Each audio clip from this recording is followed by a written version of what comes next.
एक ऐसी जेल है जिसे समंदर के बीच एक छोटे से आइलैंड पर बनाया गया है।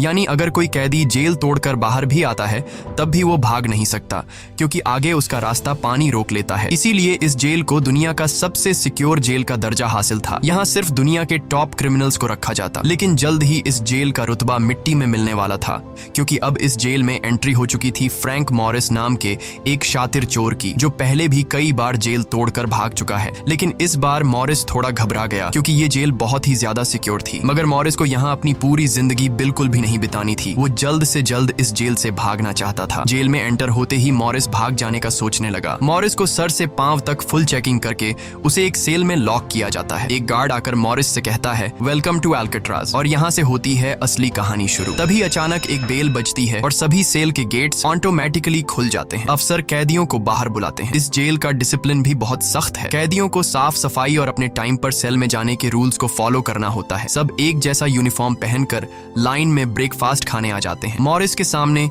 लिटमस नाम का एक कैदी होता है। मॉरिस पूछता है कि मुझे तो कांटा ही नहीं मिला, अब मैं नूडल्स कैसे खाऊंगा? लिटमस उसे कहता है, अबे ये तेरा घर नहीं है, जो तुझे मिला है उसे चुपचाप खा ले। तभी वुल्फ नाम का एक खतरनाक कैदी मॉरिस को चिढ़ाने लग जाता है। वुल्फ से जेल में हर एक कैदी तंग था। वो यहाँ हर एक कैदी पर अपनी मनमानी चलाता था और उस पर बलात्कार के ढेर सारे केस भी हैं। इस जेल में एक से बढ़कर एक खतरनाक कैदी रखे जाते हैं। यहाँ लिटमस मॉरिस से थोड़ा खाना मांगता है और इस दौरान मॉरिस उसे अपनी प्लेट दे देता है। जब मॉरिस टेबल के नीचे से देखता है तो उसे पता चलता है कि लिटमस खुद खाना नहीं खा रहा, बल्कि वो चूहे को दे रहा है। रात को एक गार्ड मॉरिस को वार्डन के पास लेके जाता है। जब मॉरिस वार्डन के ऑफिस में पहुंचता है तो वार्डन मॉरिस से कहता है कि मैं जानता हूं कि तुम बहुत ही शार्प माइंड हो और बहुत इंटेलिजेंट भी हो, लेकिन वो सब यहाँ किस काम का, क्योंकि तुम्हारे जैसे यहाँ कितने आए और गए पर यहाँ से कोई बच नहीं पाया। यहाँ कैदी बहुत ही स्ट्रिक्ट रूल्स फॉलो करते हैं। 2 महीने में एक बार ही कोई तुमसे मिलने आ सकता है, और वो भी तब अगर मेरा मूड अच्छा हो। वार्डन बहुत ही सख्त इंसान है, जो जरा सी गलती पर भी कैदियों को बहुत ही स्ट्रिक्ट पनिशमेंट देता है। वार्डन कहता है, यहाँ से भागने का सोचना भी मत, नहीं तो तुम्हारे टुकड़े टुकड़े कर दिए जाएंगे। जिस पर मॉरिस जवाब देता है, नहीं सर, आपके होते हुए यहाँ से कौन भागने का सोच सकता है। लेकिन असल में पहले दिन से ही मॉरिस के दिमाग में यहाँ की थी। इस दौरान मॉरिस मौका देखते ही वार्डन का नेल कटर चुरा लेता है, जो वैसे तो बहुत ही छोटी सी चीज थी, पर मॉरिस को पता था कि अल्काट्राज जैसे जेल में इस छोटे से नेल कटर से भी बहुत बड़ा काम लिया जा सकता है। मॉरिस वापस सेल में आते ही इस नेल कटर को बाइबल में छुपा देता है। अगले दिन बाथरूम में वुल्फ फिर मॉरिस को परेशान